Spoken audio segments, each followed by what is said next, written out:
Hi friends, welcome back to my channel. അപ്പം ഇന്നത്തെ story കേൾക്കാം. ഇത് ഷുക്കൂറിൻ്റെ കഥയാണ്. ഷുക്കൂർ ഒരു കോൺട്രാക്ടറാണ്. 48 വയസ്സുണ്ട് ദുബായിന്. വീടുകൾ ഉടമ്പടിയെടുത്ത് വർക്ക് തീർത്തു കൊടുക്കുന്ന ജോലി. 50ഓളം ജോലിക്കാരുണ്ട്. 30% ഹിന്ദിക്കാരാണ്, കുറച്ച് മലയാളികളും. ഹെൽപ്പറായി 2 സ്ത്രീകളുണ്ട്, രാധയും സുജയും. 2 പേരും വിവാഹിതർ.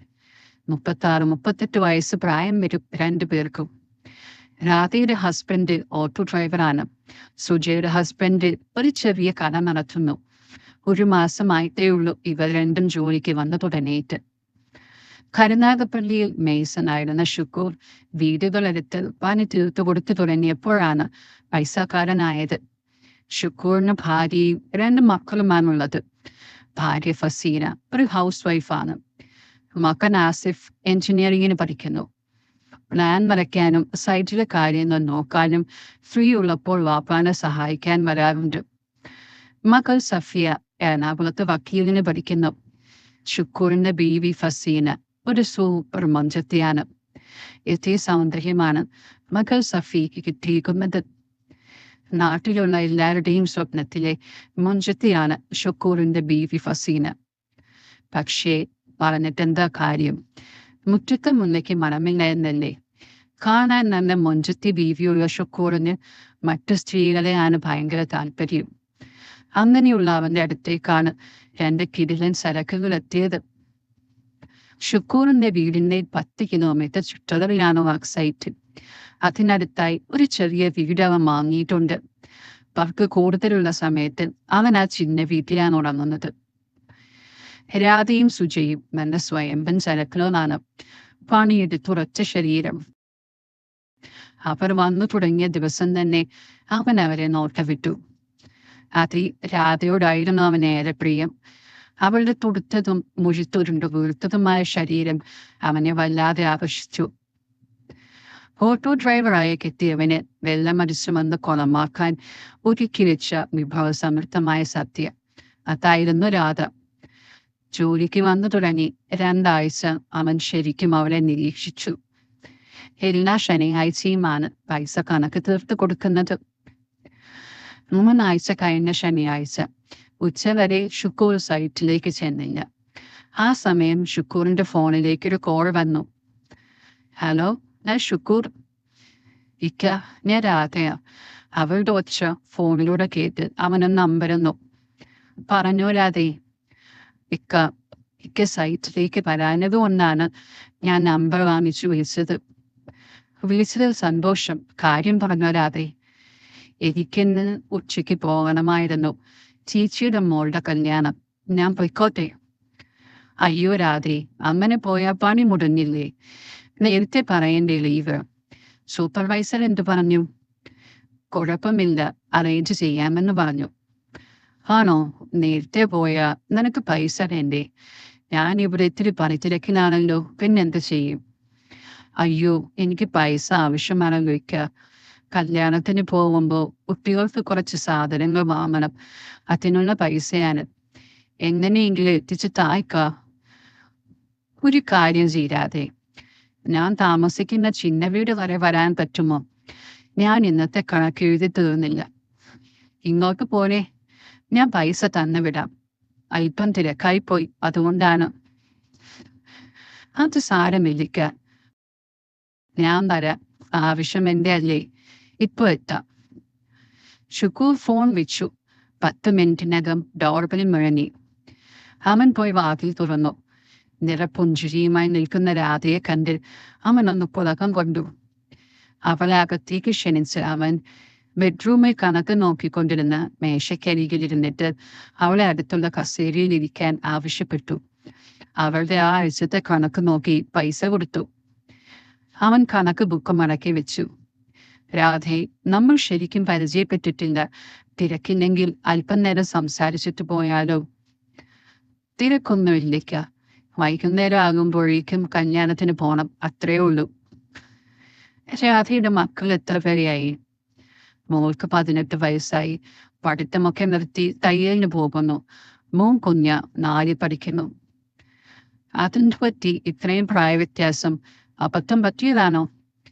അങ്ങനെയും പറയാൻ ഒരു ചളിപ്പോടെ അവൾ പറഞ്ഞു. നിന്റെ കെട്ടിയവനിങ്ങനെ വീടൊക്കെ നോക്കുമോ? ഓ, അങ്ങേർക്ക് ഓട്ടം പോയി കിട്ടിയാൽ കുടിക്കാൻ മാത്രമേ ഉള്ളൂ. അതുകൊണ്ട് തന്നെ ഞാനിങ്ങനെ കഷ്ടപ്പെടേണ്ടി വന്നത്. പൈസ വേറെ ആവശ്യമുണ്ടെങ്കിൽ തരാട്ടോ. ഒരു കല്യാണത്തിനൊക്കെ പോവുകയില്ലേ, പുതിയ ഡ്രസ്സ് വല്ലതും വാങ്ങണമെങ്കിൽ. ഓ, അതൊന്നും വേണ്ടിക്ക, കടം കൂട്ടാൻ വയ്യ. അവൻ കുറച്ച് പൈസ എടുത്ത് നീട്ടി വെച്ചു. നല്ല ചുരിദാറൊക്കെ വാങ്ങിയിട്ട് സുന്ദരിയായിട്ട് പോയി വാ. രാധയ്ക്ക് ഏത് ഡ്രസ്സും ചേരും അല്ലേ? സാരി ഉടുക്കാറുണ്ടോ? സാരി ഉടുക്കാറുണ്ട്, അതാണ് എനിക്ക് കൂടുതൽ ഇഷ്ടപ്പെട്ട ഡ്രസ്സ്, അവൾ പറഞ്ഞു. ഷുക്കൂർ എണീറ്റിൽ അവളുടെ അടുത്തായിരുന്നു. രാധ സുന്ദരിയാണ്. 18 വയസ്സുള്ള കുട്ടിയുടെ അമ്മയാണെന്ന് കണ്ടാ പറയില്ല. പോയിക്കാ കളിയാക്കാതെ. തമാശ പറഞ്ഞതല്ല രാധേ. നിന്നെ ആദ്യം കണ്ടപ്പോൾ തന്നെ എനിക്ക് ഇഷ്ടമായി. വല്ലാത്തൊരടുപ്പം തോന്നുന്നു എനിക്ക്.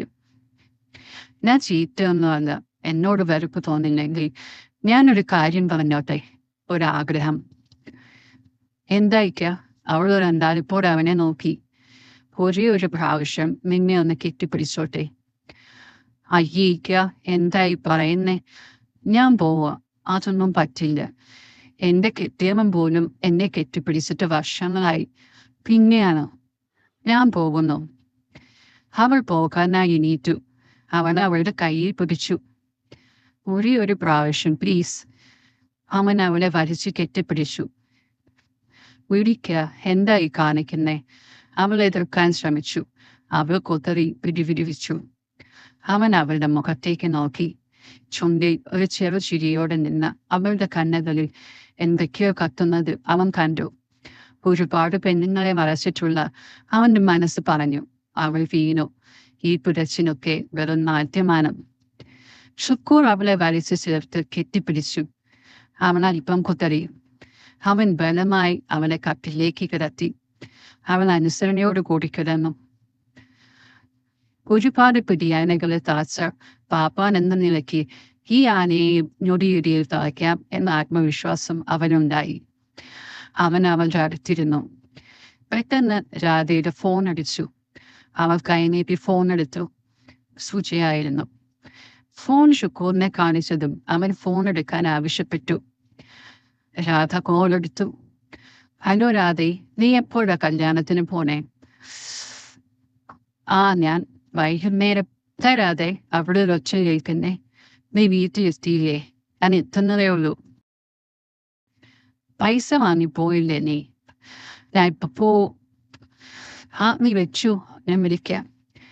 കോള് കട്ട് ചെയ്യാൻ പറഞ്ഞ അവൾ കട്ട് ചെയ്യാതെ ഫോൺ കിടക്കയിലേക്കിട്ടു.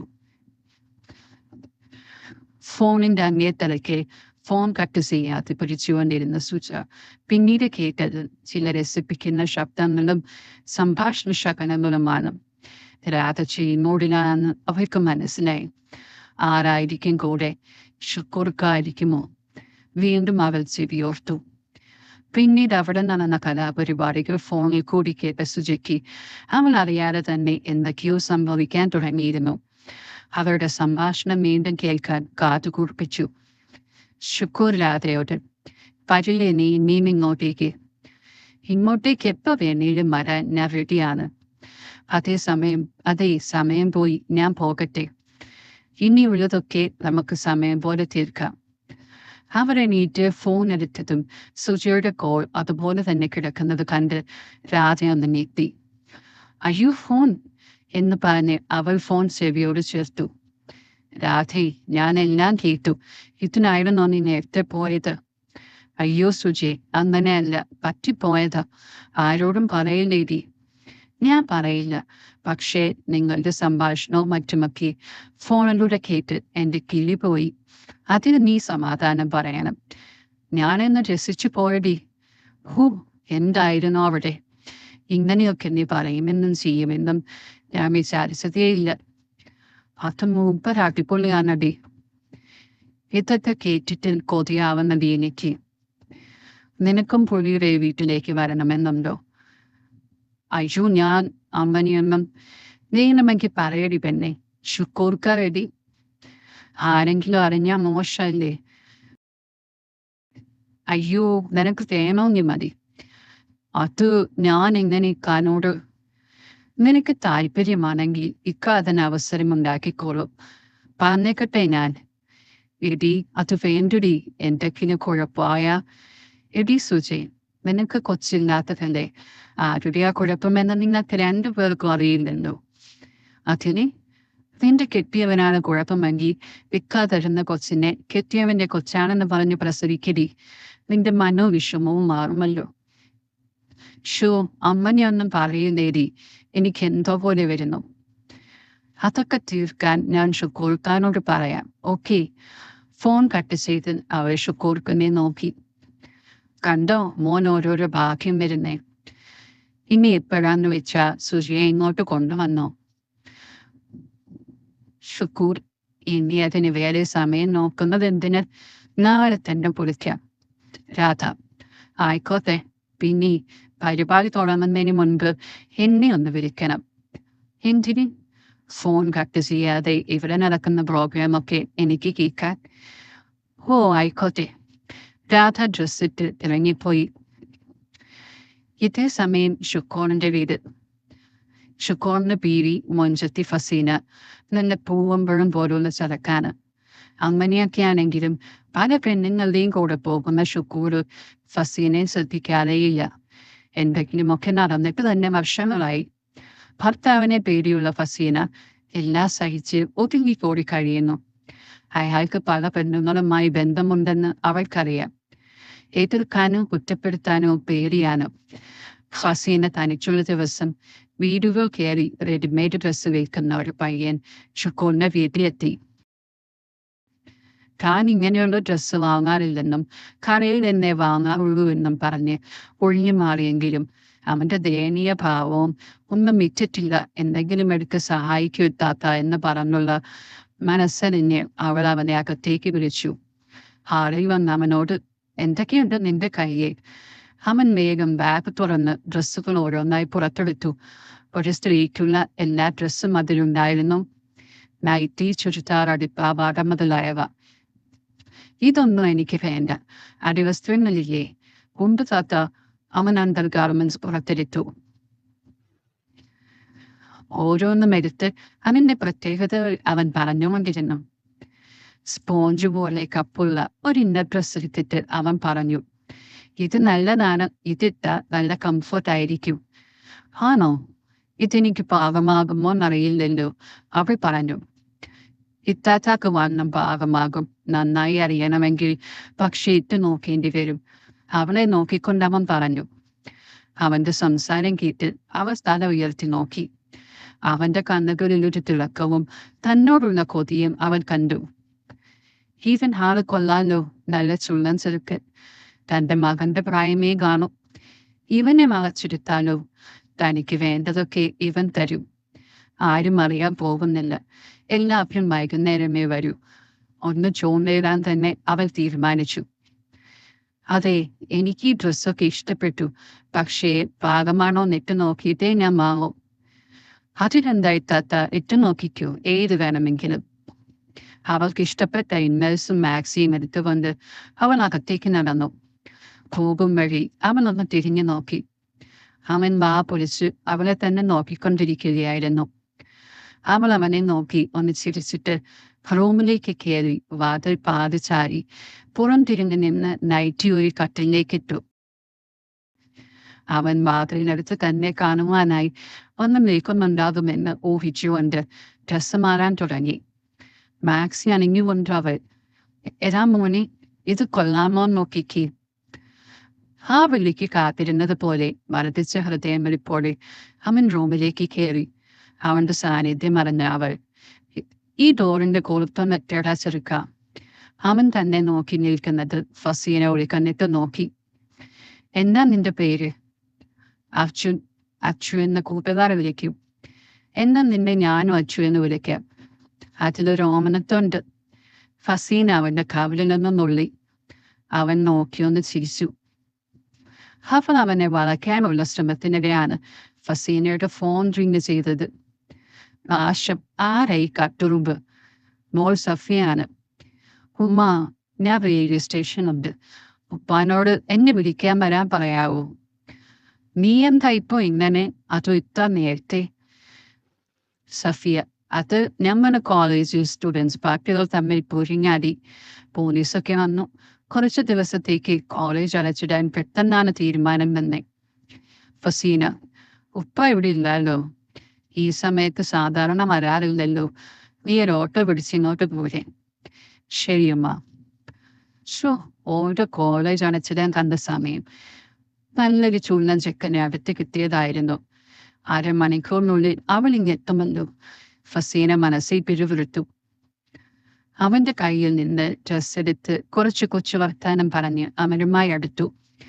നിന്റെ നമ്പർ എനിക്ക് താ, അവസരമുള്ളപ്പോൾ ഞാൻ വിളിക്കാം. അങ്ങനെ അവർ പരസ്പരം നമ്പർ കൈമാറി. അവൻ മനസ്സില്ലാ മനസ്സോടെ യാത്ര പറഞ്ഞിറങ്ങി. അവൻ പോയതും ഫസീന കട്ടിയിൽ കയറി കിടന്നു. കുറച്ചു മുൻപ് നടന്ന കാര്യങ്ങൾ അവളുടെ മനസ്സിലൂടെ കടന്നുപോയി. ഒരു നഷ്ടബോധം അവൾക്ക് വന്നു. മോൾ വന്നില്ലായിരുന്നെങ്കിൽ അവളൊന്ന് നെടുവീർപ്പെട്ടു. അങ്ങനെ ചിന്തിച്ചിരിക്കെ മകൾ വീട്ടിലുമെത്തി. അടുത്ത ദിവസം സുജയെ തന്റെ ചിന്ന വീട്ടിലേക്ക് കൊണ്ടുവരണമെന്ന് വിചാരിച്ചിരുന്ന ഷുക്കൂറിനെ അതിന് സാധിച്ചില്ല. കാരണം അവളുടെ കിട്ടിയവന്റെ അച്ഛൻ മരിച്ചു. അവൾ ലീവ് എടുത്തു പോയി. ഇനി അവസരമുണ്ടല്ലോ എന്ന് അവൻ ആശ്വസിച്ചു. പിറ്റേ ദിവസം ഷുക്കൂറിന് ഒരു കോൾ വന്നു. ഷുക്കൂറിക്കല്ലേ, ഞാൻ ജാൻസി. ഞാനിവിടെ അടുത്ത് വാടകയ്ക്ക് താമസിക്കുകയാണ്. 2 പെൺകുട്ടികളും ഞാനും മാത്രമേ ഉള്ളൂ. ഞങ്ങൾക്കൊരു ചെറിയ വീട് വെക്കാനുള്ള ലോൺ ശരിയായിട്ടുണ്ട്. അതൊന്ന് പണിത് തരാമോ? അതിനെന്താ, ഞാൻ പണിത് തരാമല്ലോ. എനിക്ക് സ്ഥലം എന്ന് കാണണം. നിങ്ങൾ ഇക്ക പോലെ ഞാനിവിടെ ഉണ്ട്. ഉടൻ തന്നെ ഷുക്കൂർ അവർ പറഞ്ഞ സ്ഥലത്തെത്തി. വാടക വീട് കണ്ടെത്തി കയറി ചെന്നു. വാതിൽ തുറന്നു തന്ന സ്ത്രീയെ കണ്ട് അവൻ വാ പൊളിച്ചു നിന്ന് പോയി. എന്തൊരു സൗന്ദര്യം! ശബ്ദം കേട്ടപ്പോ ഇത്രയ്ക്ക് സുന്ദരിയാണെന്ന് വിചാരിച്ചില്ല. അവൻ കയറിയിരുന്നു. നിങ്ങളുടെ ഹസ്ബൻഡിൽ കെട്ടിയോ മരിച്ചിട്ട് 5 വർഷമായിക്ക. ഞാനും 2 മക്കളും വല്ലാതെ വിഷമിച്ചാണ് കഴിയുന്നത്. അങ്ങേർക്ക് 5 സെന്റ് സ്ഥലം വീതം കെട്ടിയെടുത്താണ് വീട് പണിയാൻ ഉദ്ദേശിക്കുന്നത്. മക്കൾ എന്ത് ചെയ്യുന്നു? 2 പെൺകുട്ടികളാണ്. കെട്ടിച്ച് വിടാറായി. അവരൊരു തുണിക്കടയിൽ പോകുന്നു. ഇന്ന് പോയിട്ടുണ്ടോ? പോയി. ഇക്ക ലോൺ പൈസ തികയുമോ എന്നറിയില്ല. എങ്ങനെയെങ്കിലും വീട് പെട്ടെന്നൊന്ന് തീർത്തു തരണേ. തികയാത്ത പൈസ 2 ചിട്ടിയുണ്ട്. അത് പിടിച്ച് ഞാൻ തന്നോളാം. വാടക കൊടുക്കാൻ പോലും പറ്റാത്ത അവസ്ഥയാണ്. അതുകൊണ്ടാ ഞാനിവിടെ ഇരുന്ന് തയ്ച്ചുണ്ടാക്കുന്ന പൈസയും മക്കൾക്ക് കിട്ടുന്ന തുച്ഛമായ പൈസയും കൊണ്ടാണ് ജീവിക്കുന്നത്. എത്ര രൂപയാ ലോൺ കിട്ടുന്നത്? 4 ലക്ഷം. അതുകൊണ്ട് എന്താവാനാ ജാൻസി? ഇക്ക ഒന്ന് സഹായിക്കണം. ഇക്കാക്ക് പുണ്യം കിട്ടും. പുണ്യത്തിന് വേണ്ടി ഞാനൊന്നും ചെയ്യാറില്ല ജാൻസി. എനിക്കെന്തെങ്കിലും പ്രയോജനം കിട്ടുമെങ്കിൽ ഞാൻ വീട് പണി പൂർത്തിയാക്കി തരാം. അവളുടെ വെളുത്തു കൊഴുത്ത ശരീരത്തിലേക്ക് നോക്കിക്കൊണ്ടാണ് അവനത് പറഞ്ഞത്. അവൻ എന്താണ് ഉദ്ദേശിക്കുന്നതെന്ന് ആ നോട്ടം വന്നപ്പോൾ തന്നെ ജാൻസിക്ക് മനസ്സിലായി. എങ്കിലും അവൾ ചോദിച്ചു, എനിക്ക് എന്ത് ചെയ്യാൻ കഴിയിക്ക? ഇക്കാക്ക് വേണ്ടി ഈ കുടുംബം എന്നും പ്രാർത്ഥിക്കാം. അതല്ലേ എനിക്ക് ചെയ്യാൻ പറ്റൂ. ഞാൻ തുറന്നു പറയാൻ ജാൻസി. ഇഷ്ടമല്ലെങ്കിൽ പറഞ്ഞോളൂ, ഞാൻ പൊയ്ക്കോളാം. ഇക്ക പറയും, എനിക്ക് സ്ത്രീ ഒരു വീക്ക്നെസ് ആണ്. നിന്നെ കണ്ടപ്പോഴേ എനിക്കിഷ്ടമായി. നീ ഒന്ന് സഹകരിച്ച ഞാൻ എല്ലാം ഏറ്റോളാം. നിങ്ങളുടെ ഇഷ്ടമനുസരിച്ച് വർക്ക് ചെയ്തു തരാം. അവളൊന്നും മിണ്ടാതെ കുറച്ചു നേരം ഇരുന്നു. ഒരുപാട് ആലോചിക്കാനൊന്നുമില്ല ജാൻസി. ഇതൊക്കെ നാട്ടുതണുപ്പാണ്. നിങ്ങളൊന്നും അറിയാതെ ഒരു വീട് പണി തീർത്ത് വിട്ടു. നിങ്ങളുടെ നോട്ടം കണ്ടപ്പോ എനിക്ക് തോന്നിയിരുന്നു ഇങ്ങനെ ആവശ്യപ്പെടുമെന്ന്. നീയും ആഗ്രഹിക്കുന്നുണ്ടെന്ന് എനിക്കറിയാം. കെട്ടിയോ മരിച്ചിട്ട് 5 വർഷമായെന്നല്ലേ പറഞ്ഞത്? ഇനി ഇതിനിടയിൽ വേറെ ആരെങ്കിലും വന്ന് ചാടിയോ? അയ്യോ ഇല്ലിക്ക, ഞാൻ അത്തരക്കാരിയല്ല. നീ മറുപടിയൊന്നും പറഞ്ഞില്ല. ഞാൻ എനിക്ക് എന്താ പറയണ്ടേന്നറിയില്ല. മക്കൾ അറിയരുത്. ആരും അറിയില്ല ജാൻസി. അത് ഞാൻ ഗ്യാരണ്ടി. മക്കൾ എപ്പോഴാ വരുന്നേ? വൈകിട്ട് 6 മണിയാകും. എന്തേ ചോദിച്ചേ? മക്കളെ കാണാനാണോ? അവരെ കാണണം, പക്ഷേ ഇപ്പൊ ഞാൻ ചോദിച്ചത് അതിനല്ല. പിന്നെ നമ്മൾ പരസ്പരം ധാരണയായി. ഇപ്പൊ തന്നെ നമുക്കൊന്ന് നോക്കിയാലോ? അയ്യോ, ഇപ്പോഴോ? ഞാൻ മനസ്സുകൊണ്ടൊന്ന് തയ്യാറെടുക്കട്ടേക്ക. 5 വർഷമായി എനിക്ക് അങ്ങനൊന്ന്. എന്തിനാ മനസ്സുകൊണ്ട് തയ്യാറെടുക്കുന്നത്? നിന്റെ ശരീരം ഞാൻ റെഡിയാക്കി എടുത്തോളാം. നീ ഒന്ന് അനുവദിച്ചു തന്നാൽ മതി. അവൻ അവളുടെ അരികിലേക്ക് ചേർന്ന് നിന്നുകൊണ്ട് പറഞ്ഞു. ഒന്നും പറയാതെ തല കുനിച്ച് നിൽക്കുകയാണ് അവൾ. അവൻ അവളുടെ മുന്നിൽ ചെന്ന് നിന്ന് സൂക്ഷിച്ചു നോക്കി. കെട്ടിക്കാറായ 2 മക്കളുടെ അമ്മയാണ്. ഒരു 40 വയസ്സുണ്ടാകാം, പക്ഷേ കണ്ടാ അത്രയും പറയില്ല. ഒരു 30ഓ 35ഓ കണ്ടാ തോന്നുകയുള്ളൂ. ആര് കണ്ടാലും ഒന്ന് പിടിച്ച് ചുംബിക്കാൻ തോന്നുന്ന കവലൻ ചുണ്ടും. നൈറ്റിയാണ് വേഷം. അധികം പൊക്കമില്ലാത്ത, ശരീരത്തിനൊത്ത വണ്ണമുള്ള കൊഴുത്ത ശരീരം. 5 വർഷമായി ആരും കയറി പണിയാത്ത ഈ പൂവുകൾ സ്വന്തമാക്കാൻ കഴിഞ്ഞാൽ താൻ ഒരു ഭാഗ്യവാനാണെന്ന് അവന് തോന്നി. താഴോട്ട് നോക്കി നിന്ന് അവളുടെ താടി പിടിച്ചുയർത്തി. അവളൊന്ന് ഞെട്ടി കണ്ണു തുറന്നു. അവളെ വിറക്കുന്നത് പോലെ അവന് തോന്നി. പക്ഷേ ആ കണ്ണുകളിൽ കാമം കത്തുന്നുണ്ടായിരുന്നു. അവൻ അവളെ കെട്ടിപ്പിടിച്ചു. കുറച്ചു നേരം അത് തുടർന്നു നിന്നു. അവനിൽ ചില മാറ്റങ്ങൾ വന്നത് അവൻ അറിഞ്ഞു. അവൻ അവളെയും കൊണ്ട് റൂമിലേക്ക് നടന്നു. ഈ കഥയുടെ ബാക്കി പോർഷൻ നമ്മുടെ ടെലഗ്രാം ചാനലിലായിരിക്കും വരുന്നത്. അത് ഞാൻ നാളെ അപ്ലോഡ് ചെയ്യും. അപ്പോൾ അതിൻ്റെ ലിങ്ക് ഇതിൻ്റെ ഡിസ്ക്രിപ്ഷനിൽ നിങ്ങൾക്ക് കിട്ടും. അപ്പോൾ ഈ സ്റ്റോറി നിങ്ങൾക്ക് ഇഷ്ടപ്പെട്ടെങ്കിൽ ഒന്ന് സപ്പോർട്ട് ചെയ്യുക. നമ്മുടെ ചാനൽ ഒന്ന് സബ്സ്ക്രൈബ് ചെയ്യുക.